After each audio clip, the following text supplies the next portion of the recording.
do we not have any takers? And then Twitch chat, you can help me out here. Do we have not any takers to start playing down to the bottom side of the map with DI and Barry? I think that's the play here. I think that's what they went for in game 2. I think that's a good attempt as well. What my concern was, and I touched on this a little bit before we went to break as well, you have the Nunu. The goal here is very simple. We're going to play around our Lucian. Every time you get a lead, we're going to run down there. But every time we say junglers don't function alone, junglers need to function together with mid laners. That's why you always see junglers go mid to push the wave, so your mid jungle can move together. But when you play Nunu jungle and your mid laner's Oriana, how are you going to push your wave and go down bot, guys? Wow, that was crazy. I think I'm losing my mind. I was going to say it.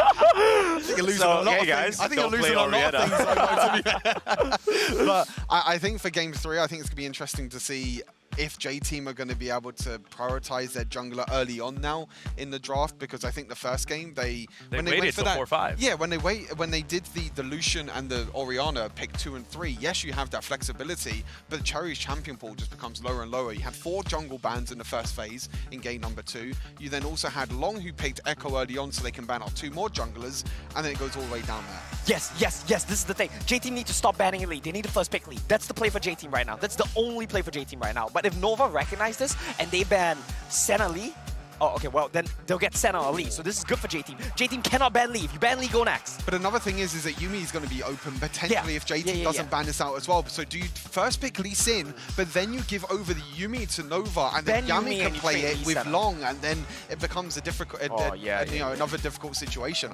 I don't think you can first pick Lee Sin when Yuumi's up and open. You would have to take the Yuumi. Yeah, you have to 100% take the Yuumi. So do you ban the Yuumi here? Yeah, I think you ban the Maybe Yuumi first pick Lee Sin, or do Nova then pick it? Oh. Wow, okay, so Yuumi's open. Lee Sin's open as well. Riven's still open. Senna is open as well. Wow, there's so many picks open. This is crazy. We've got molding true analysts here in Stuart and Omo. This is a Gambit draft. But I need to call out, because sitting here with a very wry grin is bold prediction Grandin, who called this out. But for game number 5, but he did call this out. We were going to let really strong picks get on through. The draft was going to flip on its head. And he said the person that opts into that was going to get destroyed. You did say that. Yeah, that is true. That is true, right? I think that the team that starts going for the assassins first and trying to get the tempo is going to encounter some issues. They're going to go for Senna here. They get Lee Yuumi, I think. Yeah, they get Lee. Please continue. I'm sorry. I mean, you don't even. I don't think you need Lee. I think you take Yuumi and potentially even Riven. Yuumi Riven is such a strong combo as well. I think Senna is Barry's most played champion, and that's kind of where they found success as well. Yes, it's not a winning bot side, but it's Barry's most played champion. It's really good. But I think for Nova here, you just take Yuumi, you just take Riven, and that's it. Well, we're waiting to see what this final pick is. Yuumi. There's the Yuumi. That's the easy one. So constantly banned throughout the tournament. You could go Lee Sin. You could also go Riven as well. I think if they don't pick Lee Sin, I think Cherry's going to take that Lee Sin, like you said, potentially. Okay, comfort pick in mid lane. Everything is open. It's crazy. So here's the thing again, right? J-Team, I feel like, needed to go for something with a little bit more tempo, a little bit more aggression early on. They're going for the Senna again. So what this kind of telling me is that they want to try and afford some scaling options down towards the bot side. Barry was up 5k. Still could not win the game, right? Because you have a mid lane that's going to leak pressure, you're going to have a jungler that's not going to keep up to the tempo, and now Nova have scaling options of their own as well. Now I feel like, do you know what the crazy thing is? Is that these teams are waiting so long. There's a Lee Sin pick, but these teams are waiting so long to try and pick these champions. You know what's going on backstage right now? There's so much open. Yeah, exactly. There's so much open. They're like, do we want Lee? Do we want exactly. Riven? There's so many power picks open. Gragas is a new one though. That could potentially be a Senna Gragas. Immediately. Xin Zhao locked on in here for Long, constantly flexing his champion Ocean. He is water. That is Long. Long, anything you drink, anything you swim in, that is Long. He can play it. He's there. This is usually the spot in the draft with the Yuumi pick, with the Cocky pick, where you would snatch an Olaf. But I think for a couple of reasons, namely Long's a terrible Olaf performance, frankly, against FPX, they opt to go for Xin instead, which is a substitute that I think works very well into the Senna and sticks to the Lee as well. I think Xin Zhao and Yuumi is also a good combo. Yes, it's also a great disengage for the Lee Sin as well. Cherry tries to jump in. Xin Zhao just uses the ultimate as well. Even if Gragas wants to engage in as well, Xin Zhao's a champion that does scale really well into the late game with that Yuumi paired with him. But does this mean that there's more onus now either on Nian or on Iza to be the main carry and the Xin Zhao is now a supplementary carry? Because this isn't scale super late like Jax. This isn't just ticking time bomb. This isn't Lee Sin take over the game. And Digon, this is what I was expecting going into this series. I was expecting games to go more like this, where Long would have to play facilitative champions like the Xin Zhao, enable the rest of his team to come ahead. Itza, Nian would have to be the ones to come up ahead. And now we're finally starting to see that come through, but we haven't seen a top side or a mid side pick potentially if the Corki could still go bomb. Right. So we'll keep an eye on that. The next couple bans, Renekton and Darius with Riven and Garen. This top lane pool getting chunked very hard. I was going to mention that as well, because the Baron lane hasn't been picked on either side. Normally, you know, Yitze and Dawn, you think of them, you know, Riven, Renekton are the two main champions. But now even after that as well, Darius is gone, Garen's gone, Camille's gone. So what do you play towards this top side? Sure, there are like 5 champions top, and all 5 have been banned through it. They're like 5 champions to the top. Wow. They're just going full protect Xin Zhao, I guess, or even Corki. This could be on Nian's hands, obviously in the mid lane on the Corki. Well, we saw Shen be used by Shy on Team Flash to great success in their victory over JDG, but that was shut down and taken away by J-Team in their series, and now they'll have to deal with it. The one thing that J-Team do have with this competition, with Lee Sin, is that they were so much better than Team Flash in their series in the semifinals in the early game skirmishes and executing to get those kills. A lot of these team fights in this patch go long, you don't get the kills, you don't get the gold necessary, but J-Team were very clinical in doing the early game tower dives as we get our final 2 picks, and there it is. Grandin is so smug right now. Zed is locked in along Okay, with but he Zed. said game 5 though. He did say game 5, but Sure. he did call who was going to the Assassins first. He did call that. And he called they were going to get stopped. So there's like there's like 3 parts to Grandin's bold prediction. It's getting better and better. I feel like, you know, this J-Team at this point are like, we need to find an opening in the mid lane specifically, right? Everywhere else on the map, you cannot keep up. Law is doing too much. Bot side is doing well, but not well enough. And you need an assassin to break open the game for you. So Diana, the final one. Yeah, this is Corki bot side then. This is for remake, and then it's going to be Nian on the Diana mid lane. So it's a bit of a switch up. Corki Yuumi bot lane is an okay bot lane. You're against Senna Gragas as well. But honestly, I'm thinking of the Zed pick. Who do you ulti? Who do you go into? Because you have a Yuumi shields, you have Yuumi heals, you have the Shen ulti as well. I honestly feel like Pan's going to have a really, really difficult time on his Zed. Got a snowball. I mean, that composition on the left by J-Team is Snowball City with Lee Sin trying to get on in, and hopefully the Senna will be able to be a late game insurance, but this is high risk here by J-Team. Yeah, I feel like J-Team have just all in around the Lee Sin Zed early to mid game. They want to try to play side lanes later, but I think that's going to be so difficult against the Xin with the Yuumi on him running at you. It looks to be a tough draft for J-Team to pull off, but it comes down to the same thing. Early game, mid jungle, can you pull it off? Every series has a draft where both coaches take their draft prep and throw it out the window. Game 3 is that series. Nova and J-Team. Nova trying to take a 3-0 lead. Will they be able to do it? Let's send it on over to the casters. Thank you, Digon. And as the analyst has called it, J-Team have decided to all in on the Cherry Pan early game skirmishing combo. But if that does not get ahead, TJ, they're looking at a very deadly composition that Nova have assembled. Yeah, it's very difficult for me to see targets for that Zed like Stuart was talking about. And this is big for J-Team, now only 2 games away from losing the Grand Finals. What a run they've made to get here. When you go back to the beginning of the overall Wild Rift esports season and you follow the WRL, J-Team were dominant in the regular season, the #1 team. But then when it came to the playoffs, a best of 3, a best of 7, they fell in the end to FPX. And it came down to last chance qualifiers where they lost to Nova in a best of 7, and then to OMG in a best of 5. So the fact that J-Team have made it here by chance and have made it all the way to the grand finals is already a Cinderella run in itself. Yeah, imagine, you know, starting their journey, they were 5th seed, and then they were like, okay, that's it. But then boom, get here by chance, and they made that chance count. That's why they're here in the grand finals. How crazy is it that a team that didn't qualify, that placed 5th out of the 4 possible slots, has made it all the way to the grand finals, and yet here it could stop, because as we were talking about, Nova do have a very clear mandate for their team draft. Don't give any traction to Pan. The early game is about Cherry on this Lee Sin, ganking for Pan, trying to get that Zed out ahead. Here's the first swing. Counter gank again? Long is here, making sure that the mid wave is uncleared by Cherry. Whoa, and he's Dawn. pushed off as well as the ward early from Neon stops Cherry in its tracks. We'll talk about the entire composition. Again, what Stuart was talking about, what you guys were talking about, it is going to be Cherry Pan having a lot of pressure to make this game work. But looking at Nova's composition, a lot of answers. Stuart mentioned the Stand United, a lot of shields, a lot of healing, and the fact that Diana also has self-shielding, and the fact that, okay, Pan doesn't get kills early game, let's do 4-1. Wow. Early invade. But if you're looking at this and you say, okay, well, we can't gank any of these lanes. Oh, what DY! can you do? Surprise! Knew the homework assignment that Cherry assigned, Whoa. being able to follow up, but it is Nova with the collapse, extending all on dead. to Cherry and Everyone. DY, who stayed far too long in the blue buff jungle for first blood. Nova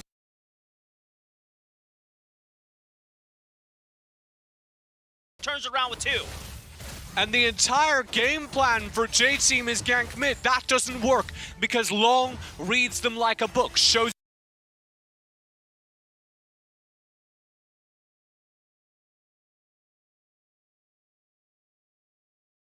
up there early, matches the rotate. So they say, all right, let's force the fight into the jungle. Chase down Long, and yet again, he knows what is coming, calls for the rotate in, baits the play.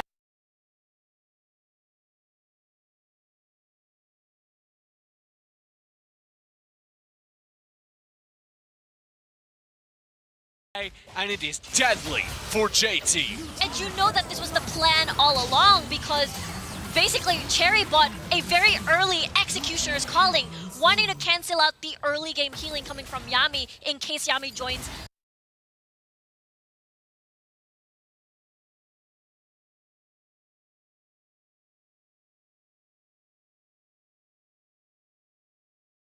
Versus J-Team's 1. And what's even more disastrous, to recall and was winning. Not anymore! Not anymore, because No. Yitzhak just got a kill and assist. He's back in the lead, baby. Very times for J-Team. Yet again, their early game.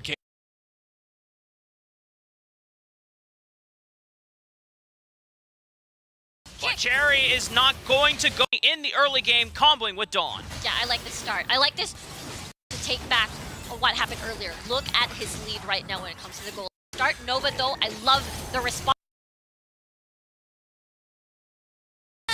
Right onto Yami, and he's incredibly chunked out. It's just a be singled out because Long and Remake fire down on Barry. DY's arms are...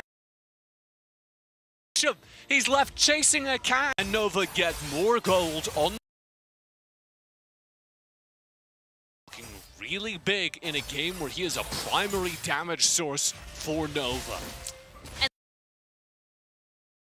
Heavily on how Nian and Yidze can set up later on in these early game fights. Or in these early game fights as we head towards our first objective.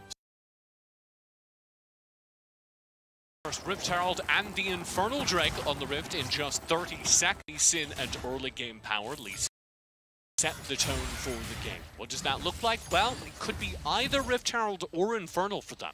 It depends what they're thinking. Infernal, really good late game. Rift Herald, really good if they want to snowball right now. And that's going to be important, right? Because look at Barry. He bought a Proto Belt. So we're thinking He's of fighting. Proto Belt into Root. They want to make sure that they land everything because look at Nova's team composition.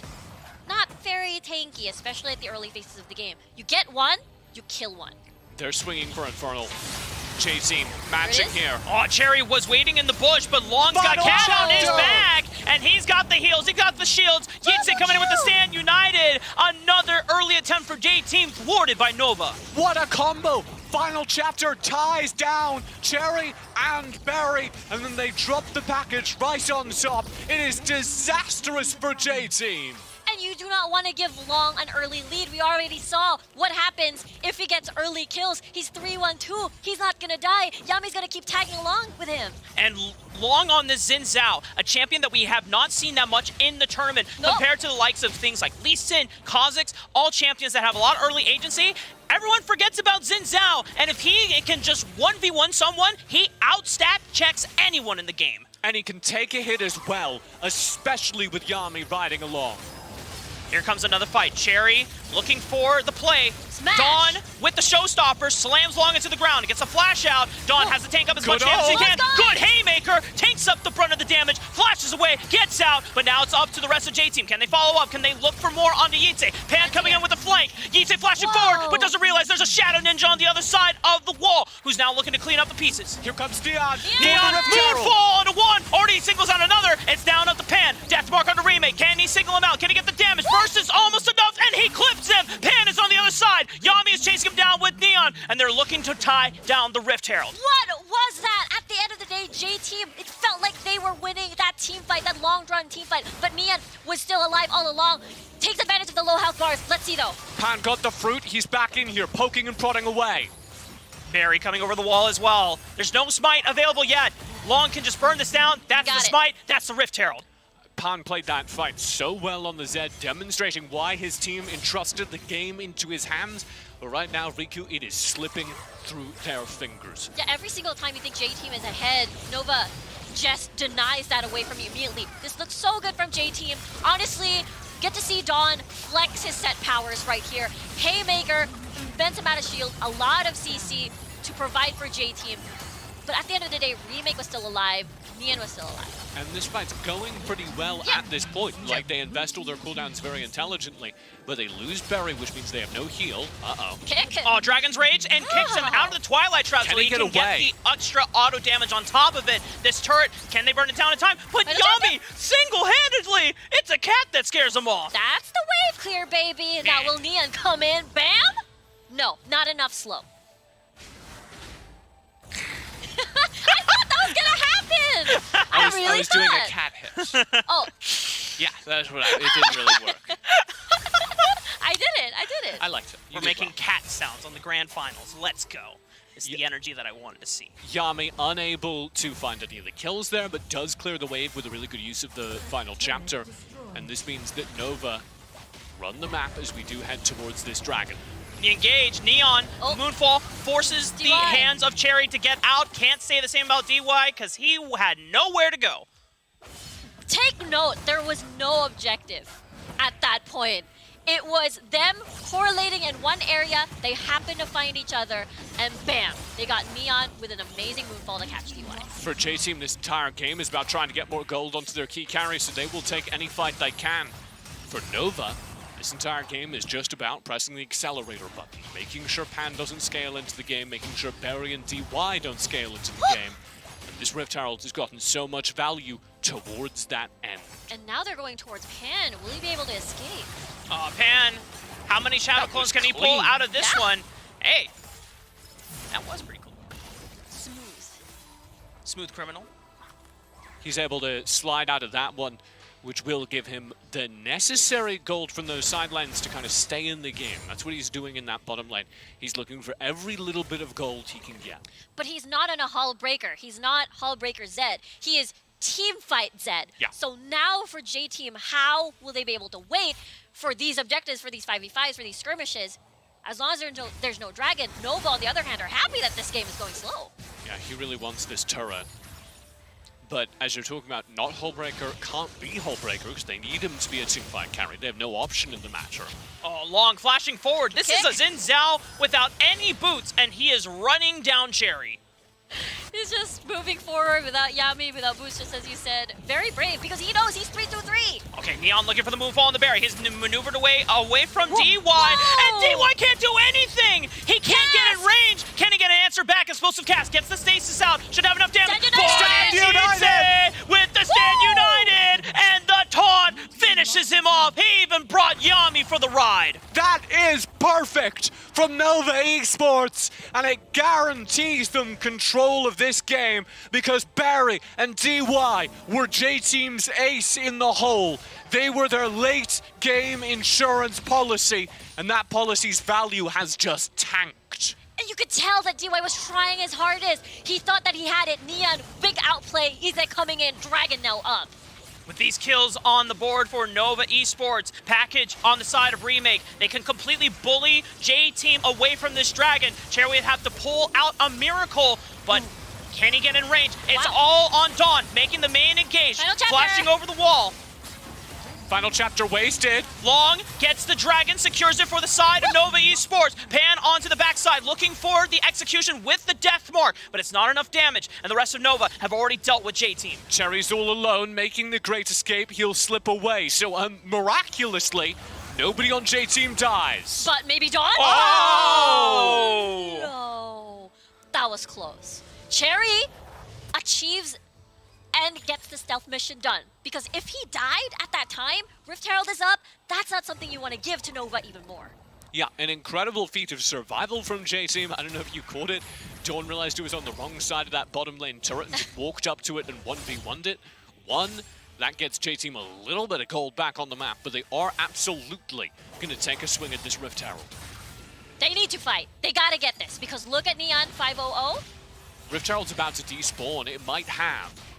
We'll see, though. Long is burning it down. He gets it right in time before the Baron comes online. Neon in the 1v2, 2v1, because he's got Yami on his back pocket once again. Pan can't do anything about it. Barry is forced off the tower. DY trying to come in as reinforcements, but is bullied by Long, and the rest of the members of Nova have corralled Cherry into a corner. He's got mobility, but he cannot defend the turret. This is a very sad tale. Wait, hold up. Oh, potentially. It's a lot of damage already onto Remake. The Dragon's Rage knocks Remake out, and he's buying time once again.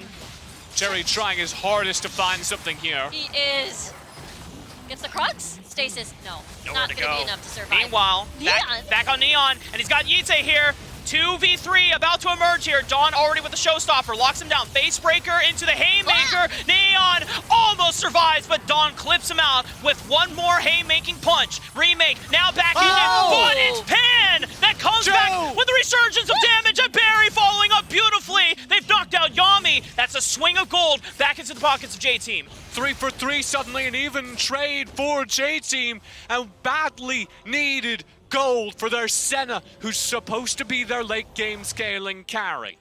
And you can tell that they wanted this. They really wanted this to get back into the game, get that kill. This fight is so scattered because Cherry was very busy basically being a tank taunt. He taunted a lot of members to his side, and therefore this is the reason why they had, or rather Nova had a numbers disadvantage in this one.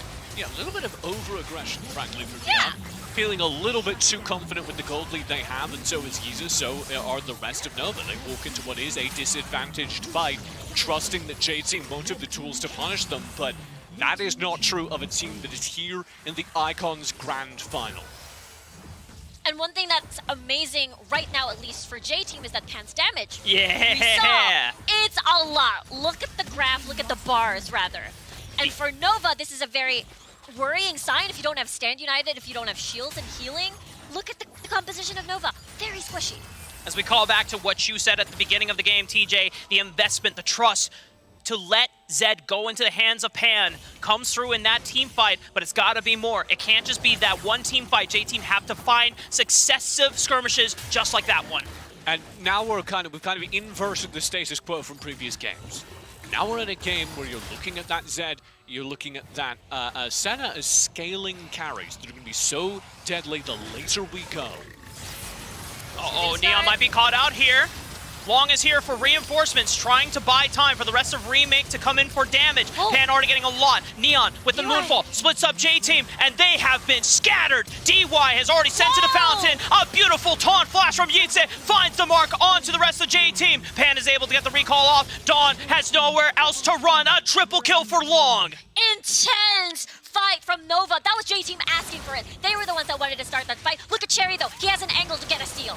He's gonna need to save this game. Oh no, Remake Valkyrie there. He's gonna get spotted eventually. Cherry would have to pull off something. Yeah, there it is. Remake spots him out, and he knows he's blinking on HP. Pan in the pit. Oh, Pan is in the pit, but can he get damage on the Long? The Crescent Guard is going to block all the Deathmark damage, and they've singled out Cherry on the other side with Yitze. Beautiful guarding of the Nova, and that's a prime gaming Hey! for Nova Esports. They control this perfectly, and J-Team, I don't know why they force a fight here. As I was talking about, they have a really good late game composition, but they feel the need to start something. Maybe they thought they had a player caught out. and the chain of events quickly blooms into an untenable team fight. This is a full 5v5. They're at a massive disadvantage, and they've given over the Baron now, and on our screens in the corner, you can see this Elder being burned down. And the package from Remake, he's completely fine with giving his life. He's not even giving his life because he's got Yeetsin with the Stand United to make sure he doesn't go down. He eventually gets clipped by Dawn, but Nova have done all that they needed to do to secure the Elder and possibly the game. That's crazy coming from Remake.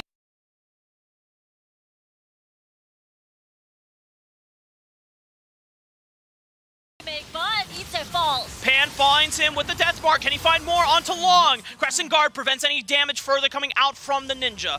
A massive gold lead over to Nova. Now a minute on Baron as well. D-Wise tries to stuff him, but Neon still has way too much damage.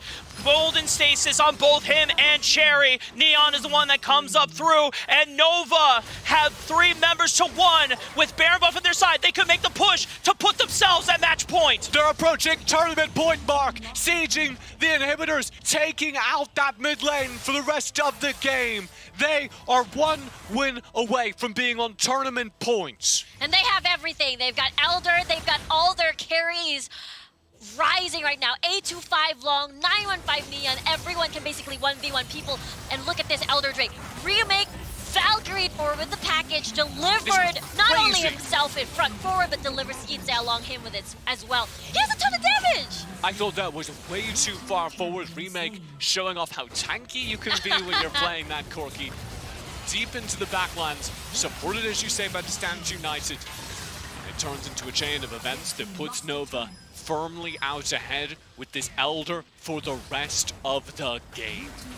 And it's crazy how you know how far ahead Nova is. They can go 1-by-1 and 1v1 you. Here we go. Showstopper right onto Long, but he's got the final chapter from Yami. They've locked down Pan. That's a major assassination. Corn from the side of J-Team. They are looking to Barry to be the last one that can defend the base alongside Cherry. But Nova still have 5 members from They're diving the fountain. They have so much confidence. They can drop members and don't give a damn. Nova Esports bring themselves to match point. In the fountain! In the fountain! In the grand final! Nova Esports dive the fountain to put themselves 3-0 in this best-of-7 series. We're so close to crowning our first ever Icons champion.